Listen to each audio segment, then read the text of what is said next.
Hi, everyone. Welcome to the presentation. I'm Priyanka.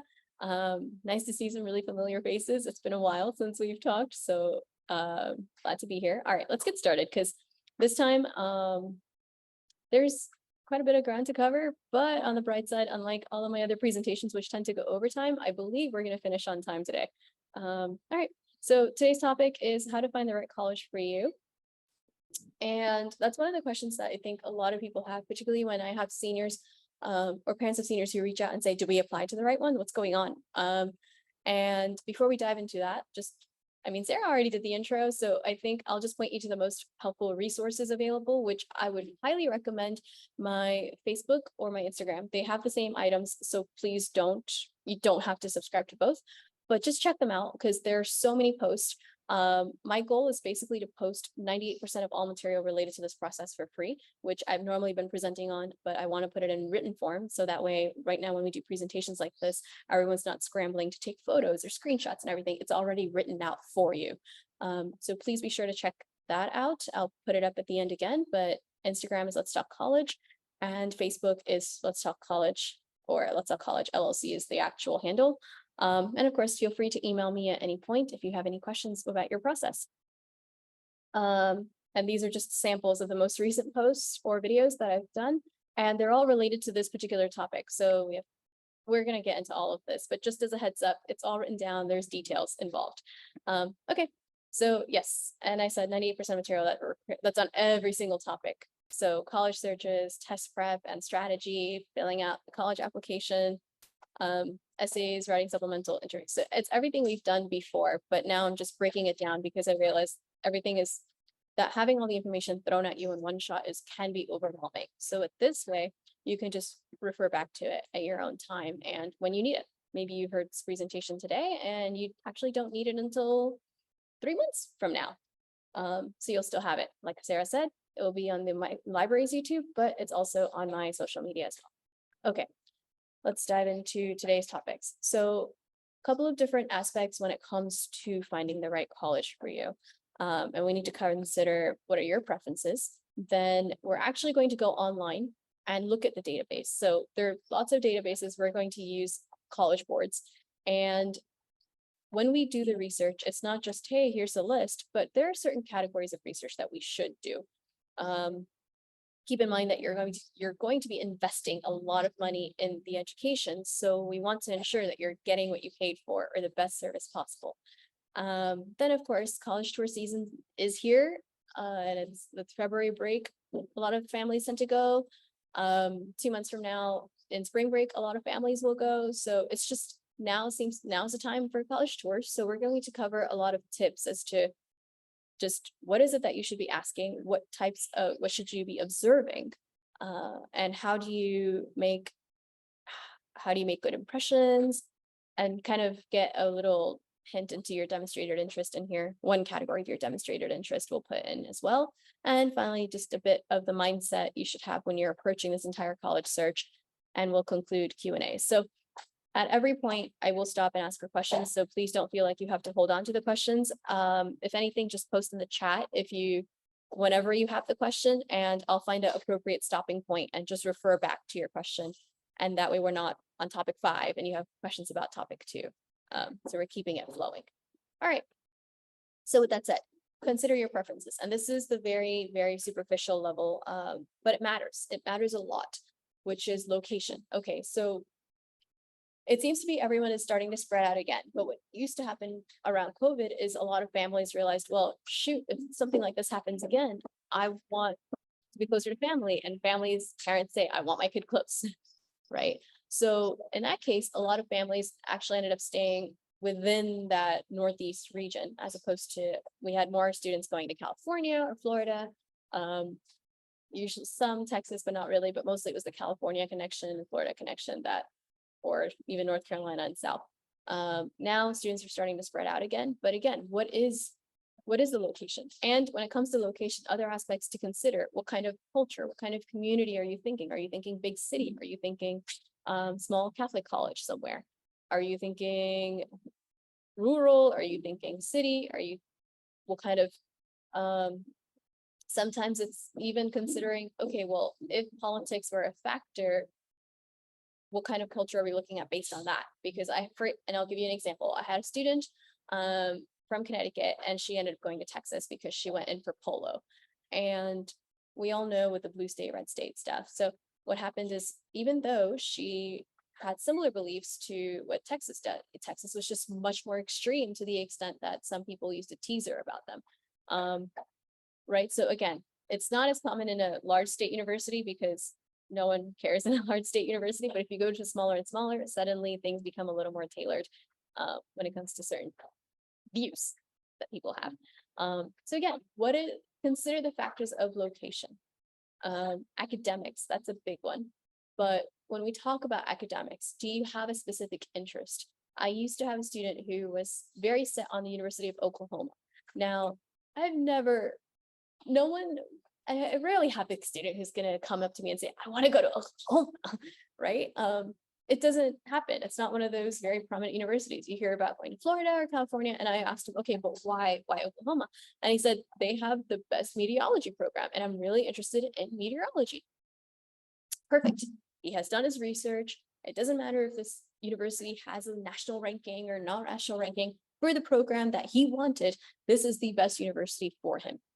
Right. And that is a very big consideration. Sometimes we go into this whole spiel of, okay, but is it nationally ranked? But is it in the top 100 or top 50 or top 20? And we get caught up in those logistics, as opposed to, okay, but is it actually going to provide me with the education or the experience I want and the resources I need to be good at whatever it is I want to study? And a lot of times, not a lot of, yeah, most times actually, the national rankings of the universities are based on a university's marketing department, not based on the resources that a university has. That's something to keep in mind, because when a university is considered to be competitive, this is completely off topic. I hadn't even planned to consider this or talk about it, but it is something you should know now that I've gotten into it. But when we talk about a university's national ranking, it means that one of the major factors is competition, and competition lately has increased. It has shot up since universities went test optional, to the extent where NYU published an article 2 years ago that said, we used to get 30,000 applicants. Now we have over 100,000. So if you're wondering why some of the kids of your friends have not gotten into these schools that previously it was possible to, that's why the number of applications shot up. Now, here's the thing.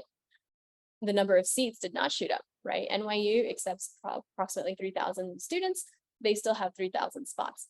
But, and this is a numbers game that universities play when it comes to national ranking as well, which is, well, even if I have 3,000 seats, and if I receive 30,000 applications and we accept 3,000, now we can say that we have a 10% acceptance rate or 5% acceptance rate, right? Suddenly that makes us look competitive. But now we market. So we buy the data from College Board, and we send out all this email, we send out all the pamphlets, and we let students at least think that they have a solid chance of getting in, even though we know they're on the cusp, or we have no intention of actually accepting them, but we let them think that they, just based on their numbers or something, right? We have no intention of fully accepting them, but we let them think that they have a shot. They're going to apply. And when they apply, they're going to inflate the number of applications that we receive. So now I'm going to receive 100,000 applications. And even though we still have the same 3,000 seats, suddenly our acceptance rate is now so much lower. Right now, we're talking less than 5%, 3% is our acceptance rate now. It's the new one, and that's because we're so competitive. So that's what I mean when I say marketing department. It doesn't even have anything to do with NYU's resource. NYU is just an example, but it doesn't even have to do anything with the resources that a university can provide. It has to do more with how much they invest in buying students' data and sending out the emails and sending out all the mail, which at this point, or if we have any freshmen here, then probably end of sophomore year. Or middle of sophomore year, you're going to start getting bombarded with emails and the flyers and everything. But that's how this works. And that's a major part of national rankings, is what is your acceptance rate, because that adds to competition. If you're very competitive, then you must be ranked higher. Okay, so with that said, nothing with resources. One of the things we're going to talk about when it comes to looking up researching a university would be the resources. So we'll get into that, but I simply just wanted to point out that because the university on surface level looks good because of all the publicity it gets, doesn't necessarily mean it has to be the right university for you. After that, sports. And sports could be, are you trying to apply as an athlete? And just note that if you're applying for D1, as a D1 athlete, your process is different than a D3. A D3 athlete, you're doing the same thing everyone else is. The only difference is you're also talking to coaches, but other than that, you're going to the same process. A D1 athlete, on the other hand, you're primarily talking to coaches and you're being extended an offer. And then just for formality purposes, you're submitting an application, but you've already received the offer. And now you're just simply you're just turning in the application to say, hey, look, they have something, a paper statement from me, my application. Other things on sports, intramural sports, just hobby sports. What is it that does the university have that? Some universities don't have a particular kind of sport. Maybe it's pickleball, whatever it is. You're always welcome to start something. But I realized after talking to my students and trying to encourage them to start something that they really don't want to start something. They'd rather that it was already there so they could just participate. Which to each their own with the preferences, but just something to know. Financial aid. How much aid does the university usually give?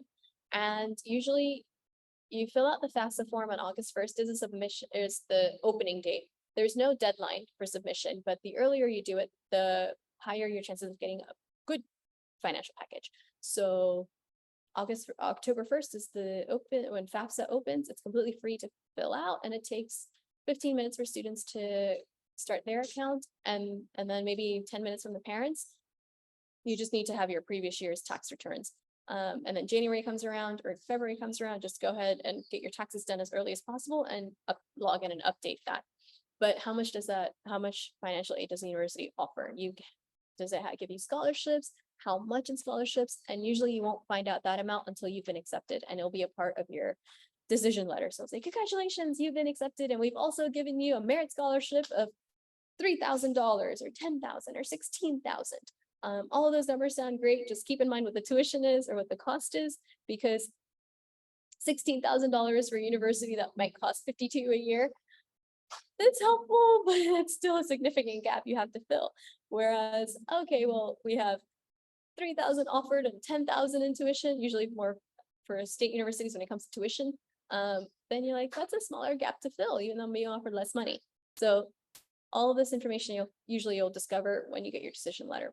But there's a whole big note on private scholarships, and at the end, I'll just cover our website to help you with that. And family legacy. So as much as family legacy counts, because the university is always trying to protect its yield, which means, hey, we accepted all of these students, but how many are actually likely to attend? When there's a family legacy, they're really saying, this family has a tradition, and emotionally they're going to be caught up in the tradition, meaning they want to see it through, they want this to follow generations. So there's a strong chance that the student is likely to attend, and therefore there's a very strong chance we are going to get their tuition money. So is there family legacy at certain universities? And that can count in your favor, depending on which tier of university you're applying to and the competition going on there. Okay. Any questions so far before we head online? Okay. All right. I'm just going to share my desktop, and that way you can see my screen when we head online. So a good resource for your college search, and I'm going to, my Facebook page. Of course, Facebook. Anyway, I'm doing this incognito. Hopefully my search history doesn't actually reflect, which means you should be able to see exactly what I see in the same sequence. So if into Google I enter, college board, and not just college board, but I say college board, college search, right? I'm showing you exactly what to type in. And usually it will be the first non-ad link, non-sponsored link. And that's actually just College Board. That's not the one I wanted, just kidding. But if we're on here, then there is a feature right down here. So if I made it to the main page, then you just scroll down to find the right college for you. But what I like is just the filters option. So we're gonna go down and it says Big Future. I got a little too excited and just clicked on the first thing, which I'm realizing I do that very often. Anyway, so now you pick by location. So in this, Now, I do want to point out, these are not all the filters you have. They purposely designed this to make it less overwhelming. Once you've picked some of these and you hit search, they'll show you more filters, but it's actually nice, well thought out. So you could pick by states. Maybe you have family in certain states and it's okay, it's okay to go there for friends, or you just want to say, hey, I want to be in New England, but I also want to be in California. And Colorado sounds nice. Nowhere in Connecticut. That seems to be the trend with my students. No, I don't want to stay in Connecticut. Delaware's, let's say Florida, DC. I'm going to pick a few high level of university that has so many. So you just select which ones you want, or you can pick from your zip code, based on zip code, distance from zip code. And let's say Pennsylvania. You know what? I'm just going to leave it at that. You can pick however you want. Now, one thing to note for all of these filters, if they don't matter to you, so you don't care about the location, just leave them blank. You're not obligated to fill any or all of these out. And that is important, because sometimes if you fill out all of these, then you might narrow the search down so much that nothing comes up. Even though there are universities, they just may not have registered within all of those criteria points. So leave as many possible blank. If they don't matter to you, it doesn't matter. So for example, maybe you don't know what it is you want to study. Okay, just note actually on this that if you choose, let's say I pick agricultural sciences and I pick food processing, and I pick business, and then I go back and I do, or actually, no, it didn't register. Okay, so I want to add, and they were added up here. And then maybe I said biological sciences, and I want to do just basic biology, and maybe this. This here reads as and, not or. So unless a university has agriculture and forestry and agricultural business, it will not show up. So it doesn't matter if you were considering, oh, I think I just want to do agricultural business. And maybe that one, it doesn't matter. The moment you entered it in here, now this university that's going to come up, or the set of universities, they have to have all of these programs. All right, so that's just one note to make. It reads as and, not or. And I can show colleges and narrow that down. Or maybe I don't know what it is I want to study. Maybe I have zero idea and I'd rather just like to explore. And that's fine too. Then leave that section blank. Okay, let me hit type. 4-year, maybe we don't have a preference for public and private. Maybe there is no special mission. And if there is, you go ahead and select it. There's also the option for religious affiliation. So if you do want that Catholic school or Jesuit, whatever it is, you can also enter that information in there, or you can put that in there. All these options exist, but maybe we don't have a preference. We're just going to leave that alone. Affordability. So that's just how much financial need is met. With the waivers for application fees, if you are in a financial situation that you can't afford the finance, then usually you'll have, first of all, have a couple of free applications. Go talk to your guidance counselor about that. I believe it's 4 or 5. Don't quote me on that, but there are free applications, and you can always reach out to the university's admissions department and let them know, hey, I'm very interested in attending your university. Is there a way? Would it be possible to waive the application fee because my family is currently going through we're having a bit of a financial issue at the moment. And chances are they'll send you a little coupon code that you copy and paste into the end of your application, the payment section, and your fee is waived. A lot of applications, when I mentioned the emails that will come out, a lot of universities will also try and offer you free applications, and they'll give you the QR, like not QR, but the coupon code that you can enter. So that's also a part of marketing. But affordability, campus life is, the size of the university. Some students, so I had the ones who particularly come from big high schools like West Hill, they said, I can't go to a small university. This is smaller than my high school. I would hate that. I want to be able to meet someone new every day. Okay, cool. So your options are mid-sized, you have large universities or semi-large, and then you have the huge state universities. We're thinking this is UConn level. So whatever you have preferences for, and maybe it's everything but small. And maybe you don't want to be in the middle of nowhere. So maybe urban and suburban. If you have a sports preference, intramural, activities that you may be interested in. I've had students who wanted basically the bands or wanted orchestra.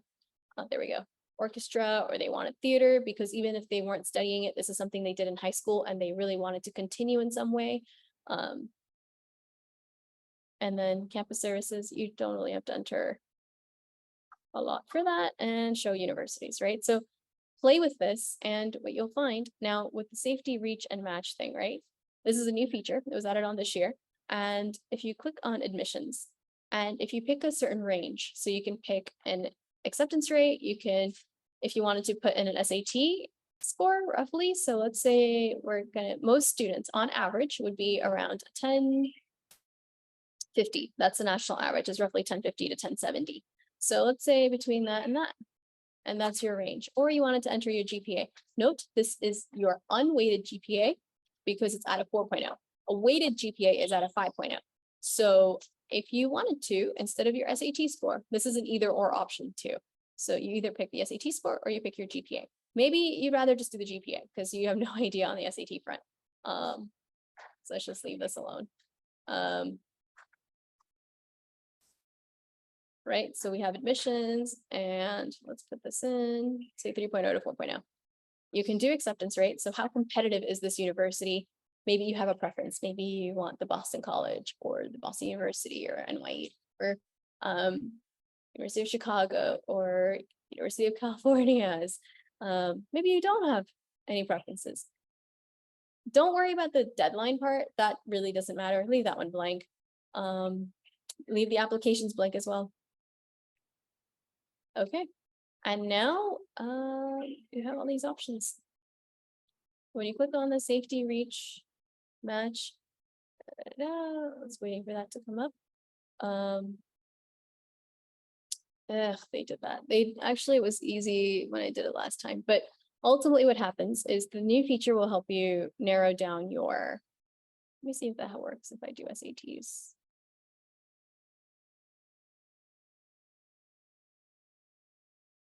Okay, now every student, it didn't show my safety and everything because I don't have an account. I think that might be why, but I'll play with it because it did work when I practiced it. Anyway, every student has a College Board account because ever since you've taken the PSATs, you had a College Board account. So every student has a College Board account, and all of these factors that I have, filters, they can be saved. Obviously in mine, they cannot be because I'm not logged in. But for all the students, so if you see, let's say 70 universities are found, well, you don't have to save it, right? You don't have to keep that screen open. You can just log back into your account and you'll come across the same batch of universities again. So this is how you would start. Now, this is a general search. And Barlow particularly has the Naviance accounts, and that's also helpful. So Naviance, it's more so the juniors and seniors are going to have access to their Naviance accounts. Does the exact same thing that College Board does. College Board just does it for free for everyone. Naviance, it's not open, I believe, to sophomores yet. Definitely not open to freshmen. So you can't do your search. Naviance does provide extra data. So it'll tell you how many students from Barlow applied to certain universities, how many got in, how many decided to attend from that batch who got in, how many were waitlisted, and so on, and approximate GPAs and SAT scores. Now, this is a point I was going to bring up later, but I'm just going to go ahead and do it now since we're already online, which is, let's say I have Colorado State University, or let's pick I went there. Let's say UC, because that's a common one. Although, no, they're doing funky stuff with their SAT requirements. Okay, let's say UMass. If I say admission statistics, what's going to happen, that reference I made to the Naviance giving in your approximate GPAs, approximate SAT scores, and so on, well, you can find that information outside of that anyway. Now, ideally, you want the EDUs. There are so many blog posts that are going to all want to give you the data that you want, but that's probably not updated for the most current year. So it's easier to just go to the EDUs, and as a part of their marketing, pretty much every university releases some statistics page. So what's the enrollment? How many in-state, how many out-of-state, entering class, number of applicants, but how many do we actually accept? Admissions rate. That doesn't really make sense, but And then, there we go. This is the data I wanted, which is what are approximate grades and SAT scores, or ACT scores, whichever exam is preferred, if any. And now you know what your target is. So if you are planning to take the test, which I highly, highly recommend, because most universities, remember how we mentioned that national ranking and everything? Part of the national ranking is determined by the average SAT score or ACT score and GPA that the new incoming class brings in. So if your numbers can make them look good, then you're more likely, you're preferred over everyone else who hasn't submitted. So just keep that in mind. And if you decide not to submit, that's okay. Just make sure the rest of your application is very strong. But yeah, now you know approximately the GPA range, you know what kind of scores you should aim for. Because that's the only really the objective data.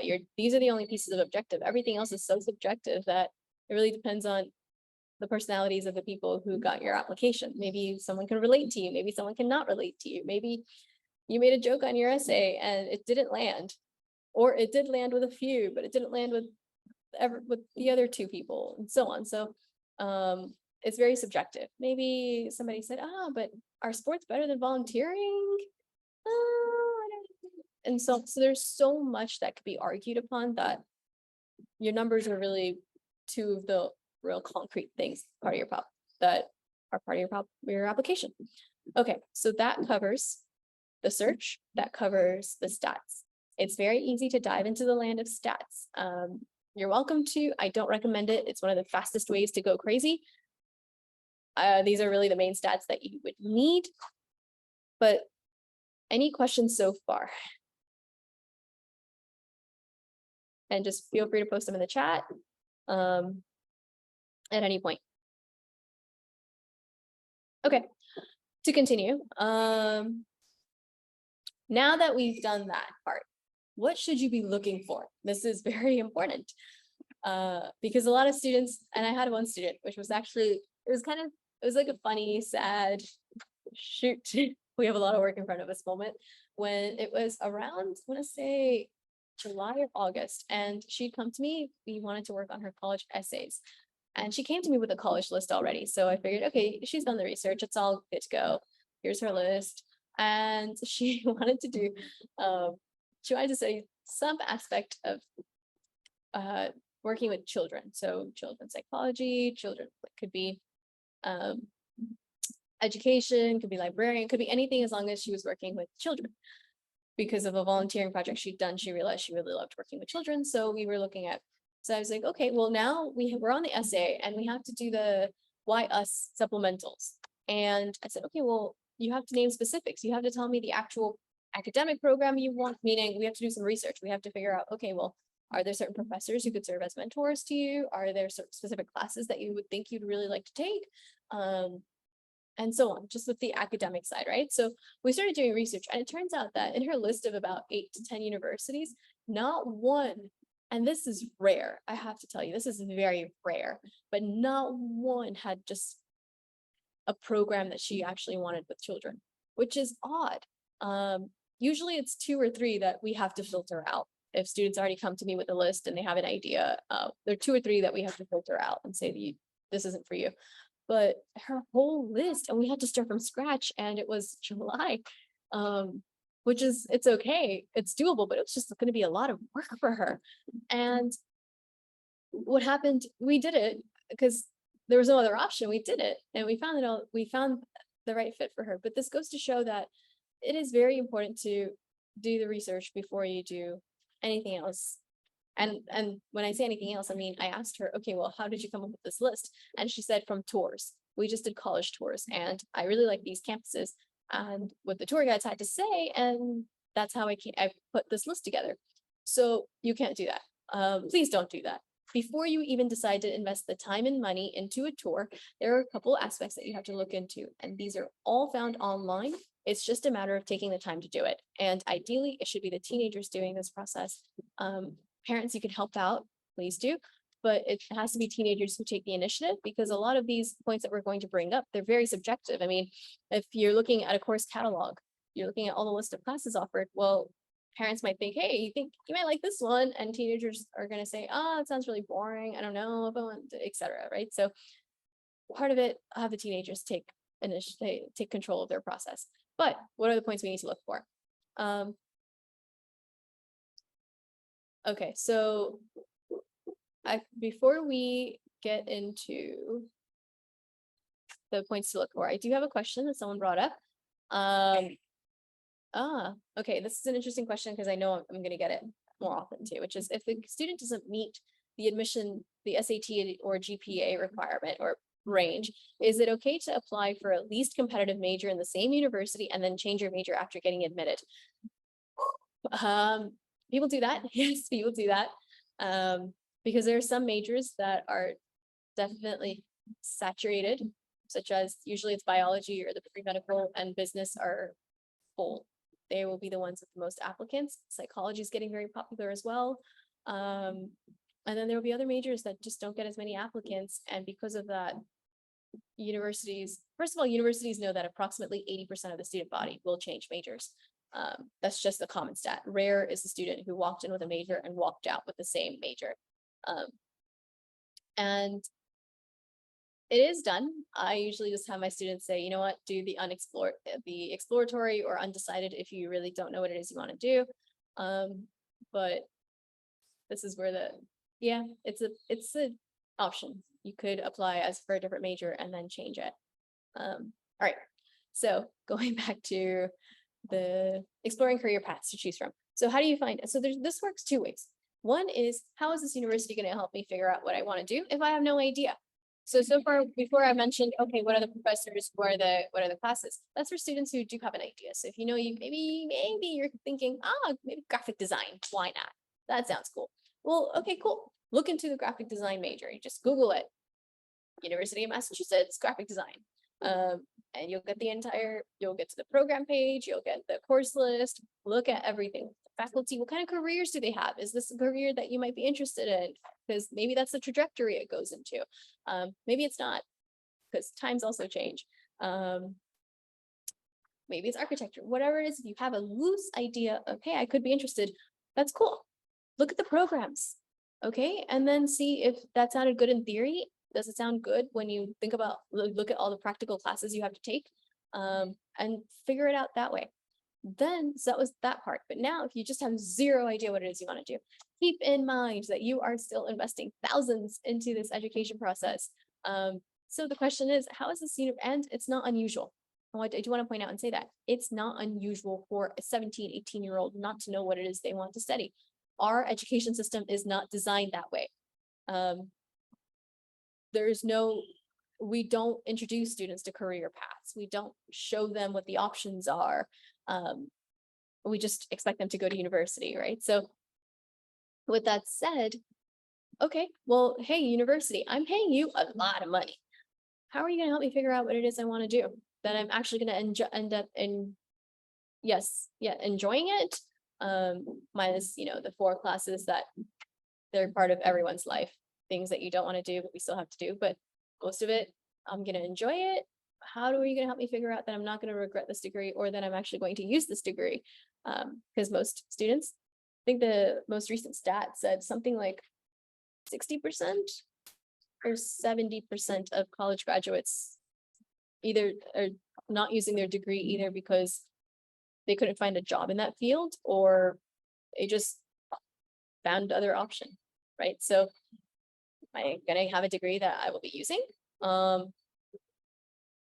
Then that question sometimes goes with the Career Resource Center. So if you go to academic advising, a lot of my students, and I should say students, but also myself, didn't have the greatest experience with academic advisors because they can throw options at you. If I went in and said, hey, I'm considering graphic design, or I went in and I said, I'm considering medicine. Shocking, I know. I stuck to the Indian stereotype, but I thought I did. But I went and I said that, and instead of making me question myself and say, but why? Do you really want to do that? Or is that just something that has been set upon by culture that you grew up in? The academic advisors pretty much just gave me the list of classes and said, look, here in this semester, here's the sequence of classes you need to take, etc. And a lot of my students haven't had a good experience with academic advising because it almost ends up like they're fast tracking you to in a certain direction, but there's no questioning it. There's no, what is the other option type thing. So that's where the Career Resource Center comes in. They can, depending on how developed it is, which is why we're doing the research, depending on how developed it is, they can help you figure out some aspects of what it is that you want to study, meaning they can help you narrow it down. Some are so developed that they'll even have you reach out to alumni who are working in, let's say, the 3 categories that could be of interest. So they can have you reach out to alumni and talk to them about their jobs. So now you're getting real hands-on meetings with people who work in the industry and you get actual opinions. Maybe something sounds great in a job description, not so great in real life. Maybe something sounds really boring in a job description, but it's amazing in real life. So that's part 1 with Career Resource Centers. They're more likely the ones to help you figure out what it is you want to do. But again, you have to look into that and see, well, is that resource even available? Is that what the Career Resource Center helps you do? Or is it just resumes and cover letters, right? Which brings us to the part 2, which is with the Career Resource Center, look into what it is they help you do to transition from being a full-time student for about 12 years of your life to now going into a professional setting. What are they going to, usually they will help with the resumes. Usually they will help with the cover letters, or some level they'll proofread something. How deep it goes, that varies university by university. So some universities will just say, hey, look, here's this video course that's associated, and you just do the course. That's it. Just do the course. And some universities will say, okay, but yeah, we have the videos, or you could just bring in your resume and we'll look at it. But at the same time, we're gonna help you. We're gonna schedule a mock interview with you. So we are gonna, once you have your resume done, let's do a mock interview. Let's actually go through your resume. Let's have you talk about it. Let's practice the stories that you could tell. So you have much more depth to it, right? And on top of that, let's have you talk to some alumni who also worked in the field. So it varies. That dramatically varies. And the more people you talk to in a career gives you a clear idea of what it is that you would like to pursue. Other than that, everything sounds good on YouTube. Maybe not. Actually, some YouTubers are very honest, but it sounds good online. It sounds good in the job description. It sounds good in theory. It always sounds good when you hear the paycheck, the amount you'll be earning. So, well, mostly depending on what it is. But again, too many factors that on a surface level could look really good, but you want to know the insights. Will you enjoy it? And is it worth it?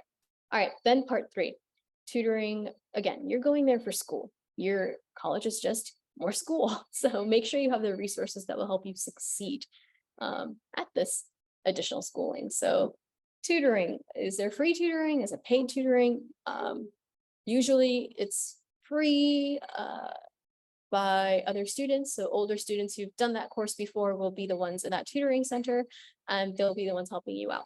Usually, not always, because we have a couple thousand universities in the country. So obviously variations can happen. And writing center, if you have to write some, again, will you get help with your writing? Academic support of any other sort. And that also includes any disabilities, which is the next point. But when I say disabilities in terms of academic support, I mean ADD, ADHD.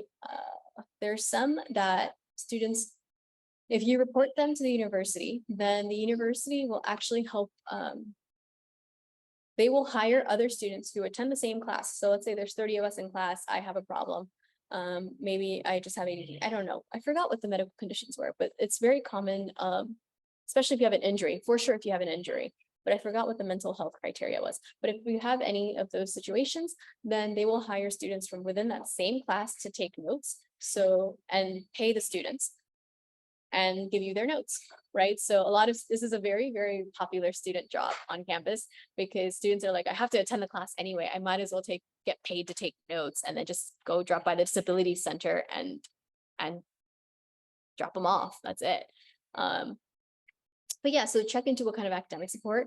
Co-ops. I want to talk about co-ops a little bit, because co-ops most people don't know what they are. So co-ops are basically when you take a semester off to work, but it's not just taking a semester off to work at the smoothie place or having a job. It's done by the university. You apply for it, and the university will help you find a position in the field of your study and you're taking a semester off and working full time in that field of study, you're getting paid, and that's for that one semester, and then you're back in school again, right? So it's a good way to combine the theoretical with the practical. I highly recommend it for my students who are really jittery, or just they're kinesthetic learners. They learn by doing, and they can't sit in a classroom for too long. So co-ops, again, even if you can do one, it depends on the university how the programs run.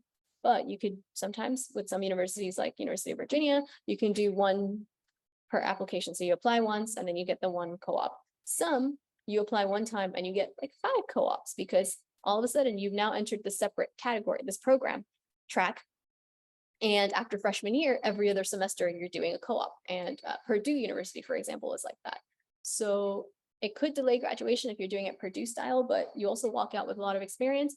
And universities like that, you're usually doing the co-op at the same company. So what ends up happening is you end up getting hired, and probably at a higher pay level too, because you came in with all this experience at that same university. So you have an understanding of the culture, how things work, etc. Right? So that's an option. Like I said, particularly for families or students who just can't sit in a classroom. And then of course the usual study abroads and student life. So student life is all the other social side, the integration, etc. Always look into the mental health and disability support. A lot of the rates of anxiety and depression have been increasing. So, and ADD, ADHD, everything, just take a look at it. You may never have to walk into that center again, but it never hurts to know, right? Okay. Part 2, college tours. Any questions so far? Okay. Then I'm going to go ahead and continue. And then if you do have a question, just shoot it my way. I'll answer it. Okay. College tours. What to look for, what to do. And before we even talk about what to do, keep in mind, this is usually college tours done by another student, or I should say a current student at the university. And they're going to have, first part of the college tour will usually be with someone from admissions. So they'll be the ones telling you about their applications process, XYZ. Then it's going to be that current student who takes you around campus. Now, depending on the university, remember, this is a very curated approach. So students, again, these tour guides already know what they're supposed to show you, what they're supposed to say. In some cases, universities have all the students say the same thing. So it might be, oh yeah, my friends and I always sit there and do that. Maybe they don't. But this was a script that every single tour guide of that university is following, right? So it's very controlled. Everyone could be saying the same thing. It could be very made up. That's what I was getting at. They could be making up everything. And they could also be honest. Like, it goes both ways, but you have no way of knowing if this student is being paid to give you, say, this fixed script, or if they're allowed to be themselves and share their actual experiences, as opposed to jokes that are repeated by every tour guide from that university, or the hangout spots that are repeated, or the dining things that are repeated across every student or every tour guide. So you don't know, which is why there are a couple things that you need to keep an eye out for. And one of the first ones are a couple things. One, how active is the campus? So keep in mind, first, campus tours are after all those online points of research, okay? So you're not just rushing into tours. And you could, if you genuinely think, okay, this is a pretty good university and we happen to have spring break coming up, let's just go check it out. You could do it that way. But especially if you're planning to travel a bit of a distance or something, then please do your research in advance so you know if it's worth it or not. Okay, so number one, how active is the campus? There are certain times that it's just really bad to go on a tour.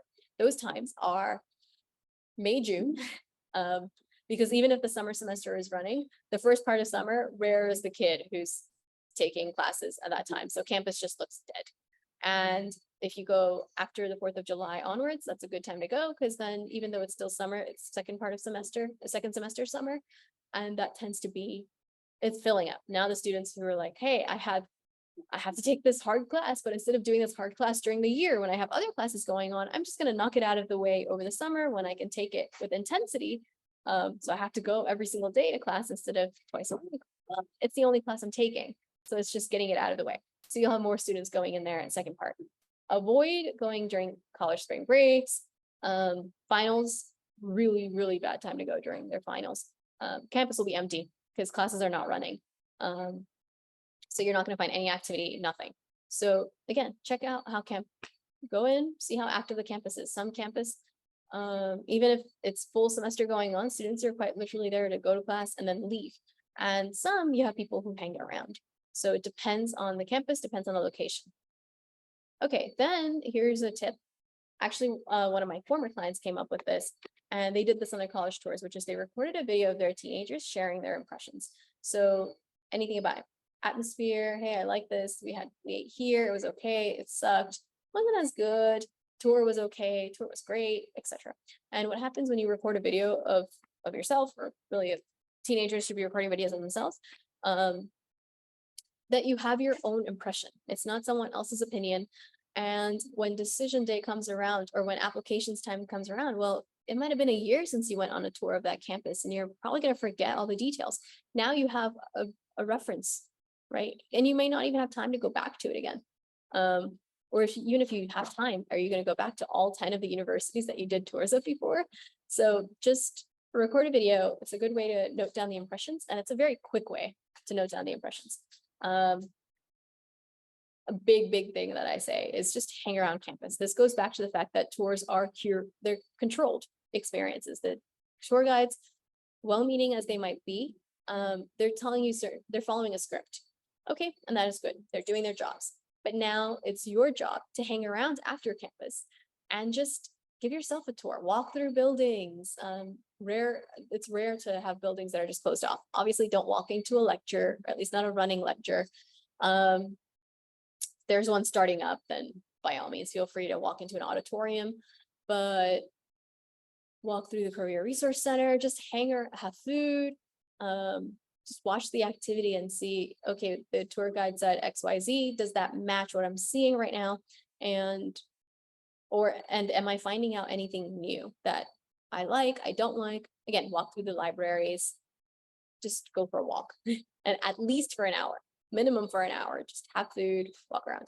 It's important that you form your own impressions outside of what's already been told to you.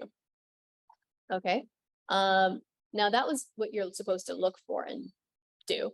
Then what kind of questions should you ask? So a couple ones, I mean, you can always Google for these. There's so many that come up, but there are certain ones that I find important. Number one, how easy is it to register for class? Now, in this case, I'll give you an example. So I went to the University of Florida for the first 2 years, and then I ended up transferring back home to Miami. And I ended up attending another university there, not another university there. And it was at that particular university I heard the term super senior. And then it was just a running joke. What the heck is a super senior? I mean, we have freshman, sophomore, junior, senior. And it turns out that there was a batch of students, it was common, I should say, to come across students who just couldn't get the classes they needed because there was so much competition for registration, and there weren't enough sessions offered. So you have to sit online and just be trying to get in, and hope that you get into what you need to. And because of that struggle, there are quite a few students who just couldn't get the classes they needed. So graduation was delayed. It took them 5 years or 4.5 to complete something that should have taken them 4 years to complete, right? And that's not including if you decided to change your major late. If you do that, then you might already be delaying graduation if you change it in junior year as opposed to by sophomore year if you have it set. So something to always ask about. How easy is it to register for class? Particularly the general classes, because those will be the ones that a lot of majors have to take. So I'll give you an example. If you're, let's say, a biology major and you wanted to take a Gen Chem 1, General Chemistry 1, well, it's not just the biology majors that are in that class, it's the chemistry majors, the physics majors, even the English majors who have to knock out a science requirement, right? So how easy is it to register for class? Then safety measures. Usually universities, they should be able to explain to you what they do for their safety. Some have night shuttles that will take you to your dorms or to the parking lot. Some will have their own police departments. That really depends on the size of the university. But check it, just ask. That's one of those things, they expect that question and they will be ready for that question. Then a common one I get a lot of students asking is, well, how am I going to make friends? I'm so scared. I'm worried about that. It's giving me anxiety. And that's another thing. Ask, how do they help freshmen integrate? If you're staying in dorms, then it's the job of the resident advisor, the RA, to create activities for you guys. So every Friday there's going to be something, or every week there might be like a door decorating thing, and every room, so you and your roommate have to decorate the store. They give you all the materials and everything. Or there might be like a movie thing, whatever it is. Like it's their job, but still find out. And if you're not staying on campus, then what else is there? Because everyone's struggling with the same thing. I mean, yes, there will be people who have friends attending university, but a lot of people are going to be struggling with that. So universities know they have to deal with it, but it's good for you to find out how they help you with that, right? Okay, dining options. Is the food good? It's a low-key one, but you'd be surprised how many people are like, that's it, just either the dining hall is closed too early and I have to keep ramen under my bed and just stick it in my dorm's like microwave. Or it's actually not so good. I mean, pizza is okay, but then not so on. And the restaurants on campus close. So again, is the food good? Career transitions. Ask them about it too. You should have done the research before, like we talked about with the Career Resource Center, but again, ask again, hear it from their own words, because a university is supposed to be a middle point. It's not supposed to be the end all. Like no one's spending a life as a university student. Even if you're a professor, then you changed roles within that institution, right? But great. So if it's a transitory state, how are you helping they transition? All right, we already looked at the admission stats, so nothing on that. But I did receive a question, so I'm going to go ahead and address it. So all right, number one question is, how important are college tours? Good rule to follow on this. If you can go to a university and do a tour within a day, so if it's within driving distance, I highly recommend doing it, because that really hazy, vague category of demonstrated interest, this can count as your demonstrated interest if you are nearby. Right? If I have to travel across the country, or I have to travel and it can't be done in a day trip, then their university is not really going to count it against you. And unfortunately, universities don't declare if they count tours, as they really don't share much. It's very hush hush as to what is considered demonstrated interest, meaning we have about, how many did I post? Or I'm about to post, I think 7 categories it is, that they could look at based on what some universities look at and some don't, but we don't know. If I were to say, hey, what's UConn doing? I couldn't tell you this is specifically what UConn's doing, but I can tell you all the 7 categories that they can consider, right? So the campus tour is one of them. It's a category that a university can consider. So to be on the safe side, it's always a good idea to do a tour if you are within a day trip driving distance. You don't have to fly out to distances, because the university will never assume that you have the finances or the time to be able to do so. And another question I have is, how do I guide students who have not decided on a major? Now, this is completely off topic, but I think it's actually very healthy. That's not where I want to go, but I think it's a very good point to discuss. Let's actually talk about it. Let's go a little sideways and talk about, how do we talk to students who don't know what it is they want to do? Well, they're not going to be learning in school. So now that brings that back home. Number one, look at a list, and this is just, you can look on Google. Look just at a list of careers, possible careers. It's not going to be everything in every industry. We don't want it to be, but a general list. From that, students can say, this, maybe that. But realistically, more than anything, I would say exposure matters. So talk to people in different fields. So when I said the list of careers, I don't mean just go pick with it from there and go with it. I was going to say X out a few that you just know you're not interested in. For me, when I did this activity on myself, I was like, accounting is out. I will never do accounting. Screw it. So then that means I don't have to talk to an accountant to find out what their job is like, right? But if I say, okay, well, a graphic designer, but an architect, but a computer engineer, but a doctor, and specifically maybe a nurse, okay, then go find those people who work in that industry and talk to them about it. How do you find those people? Well, one, for our parents within your social circle, you might have someone, friends, family members who are in certain jobs that your teenager could probably talk to. Second, LinkedIn. Parents, you have LinkedIn accounts, teenagers don't. But find people in that, and then have your teenagers message them and say, hi, I'm a junior at so-and-so high school. I was thinking of doing XY, just considering this as a career option. I was considering trading and on Wall Street I had a student who wanted to be on Wall Street finance. So I said, okay, well, see what their life is like. And talk to them. And most students, first of all, most students will not even take that step. But second, when you do take that step, chances are you'll get rejected about 70 to 80% of the time. You might not even get responses, and that's okay. Good lesson on rejection.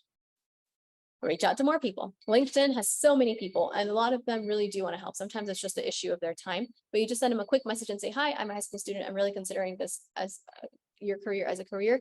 Would it be okay if I either message you a couple questions about your job, or if you have 15 minutes for a phone call, right? I'd be happy to talk to you. If possible. I would love to talk to you if possible, or something on the lines of that. You send a very quick, very short to the point message. But there's no way to find out what it is you enjoy doing unless you get exposure, because like I said, everything sounds good on paper. You don't know what it is you like or don't like if it's just on paper. So that's how I highly, highly recommend reaching out. It's also something that should continue into college. So you're not just supposed to figure this out in high school. When you get to college, once again, make your own connections, start your own LinkedIn account, and just reach out and say, hey, I'm considering this and I'm studying this at this XYZ university, but would you have time to talk to me about this job? Or this industry, or where the trajectory is going in this? What are the chances of getting a job? What are the pros and cons of this industry? What's the dark side? What's the amazing part? So on. But you're not going to find out unless you talk to people. And too many people find out once they actually get into the job, and then they think, but I really don't like it, but now I have student loans to pay off, or I'm just supposed to have a job, so I'm just going to stick with it. But there are very few who take the initiative to ensure that they end up in a job they're happy with, right? And that's the only difference between someone who's happy and actively happy in their job and someone who's not, is one of them took a lot of initiative to figure out their placement, and the other one just went with the flow because that's what everyone else was doing. And it required the bare minimum work because it was easy. So not a fun answer, not maybe one that you'd want to hear, but that's what it is. It's exposure, and it's taking the initiative to do the exposure. Students should be taking initiative in this process, not the parents. Parents, if you try and shove this down their throat, they're just it's going to be a fight. It's happened before. It's going to be arguments in the household. So that's my answer to how would you guide someone who does not know what it is they would want to study. Please, if you have any other questions, feel free to post. And I'm going to give you a couple of resources. And this, once again, you're going to get the PowerPoint, so don't worry about writing everything down. We've already talked about college boards, college tours, or college search, or Naviance. Then we have campustours.com. So with this, it's a really cool website. You could always get, so what it does, basically, if you go on the website, you can select where you want to, if you want to schedule a campus tour with a particular university, and it'll just take you to that university's tours page. You could also just enter it into Google and say American University online tour, or just tours, and that's another way to go through and schedule your tours. I don't recommend navigating a university's website. It's almost my tagline at this moment because I say it so frequently, but university websites they're structured differently for different universities, and it's the fastest way to drive yourself insane. Outside of constantly looking at university data, this is the second fastest way to drive yourself insane. It's just, they're all formatted differently. You'll find information of one topic and different labels for different universities. So you think, oh, if I click on this, I'll get here, and then go around in circles. So Campus Tours is a good website, or you could just enter into Google, name of university, college tour. And because of COVID, most universities at this point also have a virtual option before you even do the physical tour. Unigo College Reviews is a really good website. It's current students, or previous students of that particular university posting pros and cons about that university. Some really nice details in there. I was actually a student about 5 years ago or 6 years ago who found this website for me. And she told me about it. She was very big on research and deep diving, which really worked out well for everyone else. But check that out. Good information about professors if they're very helpful, good information about campus, what it's like, food options, dining or not dining, dorms. Are they clean? Are they nice? Are they in good structure? Good information about, is there stuff to do around campus? Is there stuff to do outside of campus? All of that. They all, I mean, it's students, right? So they all have the same priorities you do when it comes to the important things. What's life like? And like I said, you could just put it into Google, name of the university, and virtual campus tour, or just campus tour, and that should help you get to the page that you need via Google, just the fast way. Couple things. So these are common resources that come up, and they're good. I will say I'm not a big fan because sometimes the information you get is too general, but at least in this case, and when I say too general, I mean, you're not going to find out about the academics. Really, they're just going to talk about the vibe of the university. But if you're looking for just one collection that you like a book you can flip through that has all the universities, or most of them, not all of them, but the most common universities, then these would be good to have on hand. Otherwise, online research is enough. It ends up being too general for someone. Yeah, it ends up being too general. Okay, the mindset. So a couple mindset tips on this. It's very easy to get attached to a school. It's very, very easy to say, I really want to go to UMass, or I really, really want to go to Boston College because my family went there, or just like, I love it. I love Boston and that has great vibes, or whatever it is academically, maybe that's what it is. But I don't recommend having a dream school. Remember that at the end of the day, university education is supposed to be a tool.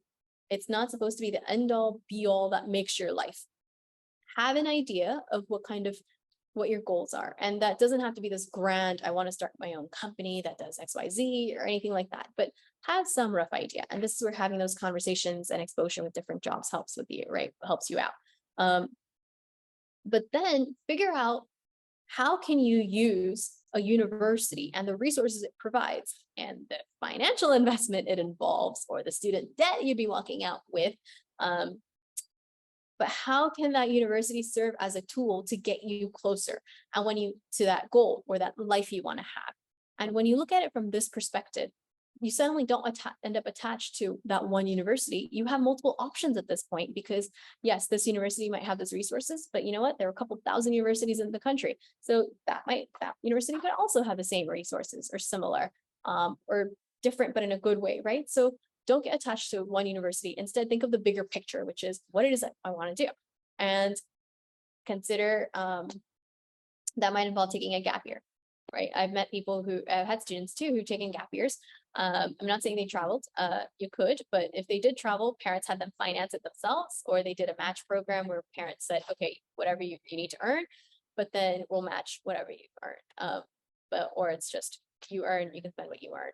And you can travel for 3 months, come back and work again, and travel again for 3 months, and then you go to university the next year. And honestly, that has helped students with a lot more clarity when they're working, exposure when they're traveling.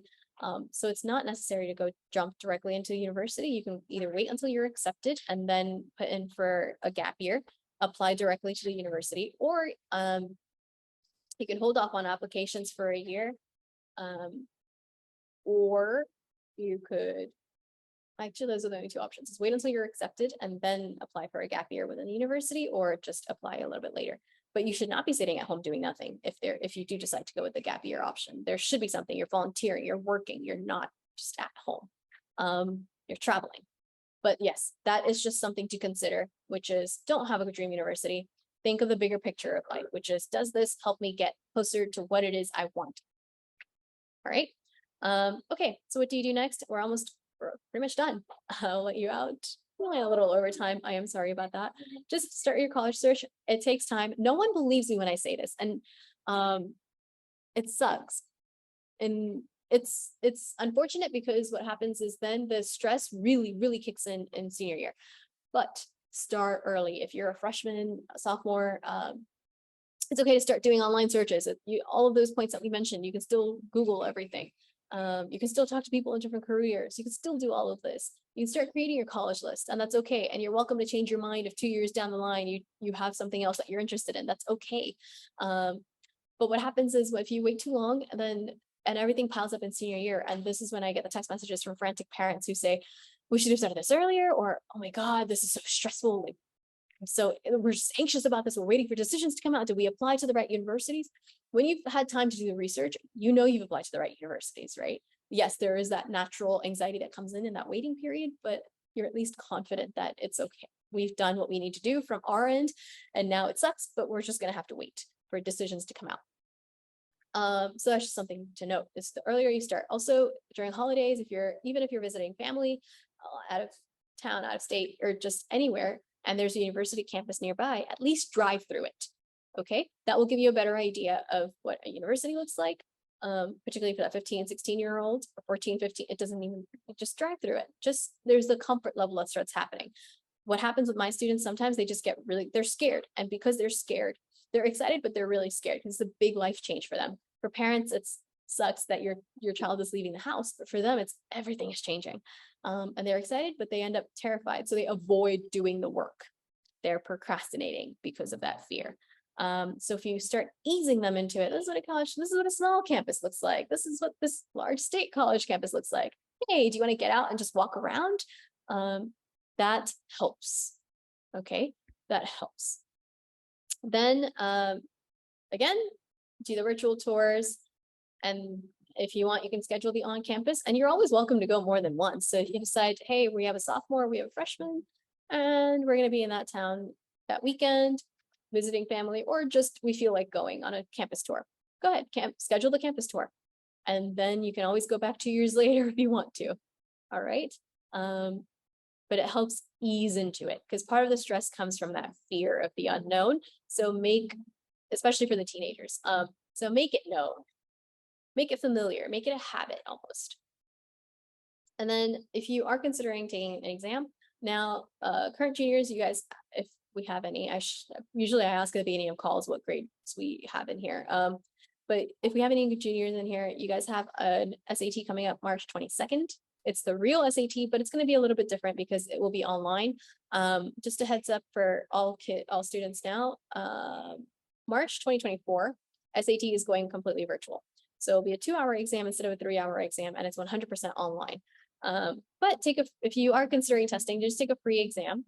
Princeton Review is a good resource. It's one of their marketing strategies is to provide a free exam. And then when you come back for this course, they give you here's what we offer spiel. So you can avoid the spiel or ignore it if you want to, and just grab your score. So those are options. College Board also has, if you Google free SAT test 1, SAT test 2, SAT test 3, you'll have but they'll be like 64-page PDFs. So it's up to you how you want to deal with that PDF. If you want to print it out, if you want to just take a mock exam somewhere else. Bridgewater in Wilton does that too. They just give you a mock as a part of their marketing, is they'll invite students to come in and take a free exam. And then you can listen to the services they offer. That's an option. All right. With that said, any questions on anything? I'll still wait for a few minutes, but thank you so much for attending. If you need any contact info, if you just want free information online, like I said, my goal is to put 98% of this for free, because this, I feel, is stuff we should have been told in high school. And I was not told, and turns out a decade later, students are still on the same boat on the opposite side of the country. So I just think it's something that's necessary. So 98% of the material is free. You should be able to navigate this process on your own. You can navigate, I should say, this process on your own just based off of this material. But yes, so feel free to check it out. And if you have any questions, you can shoot me an email or just post in the chat.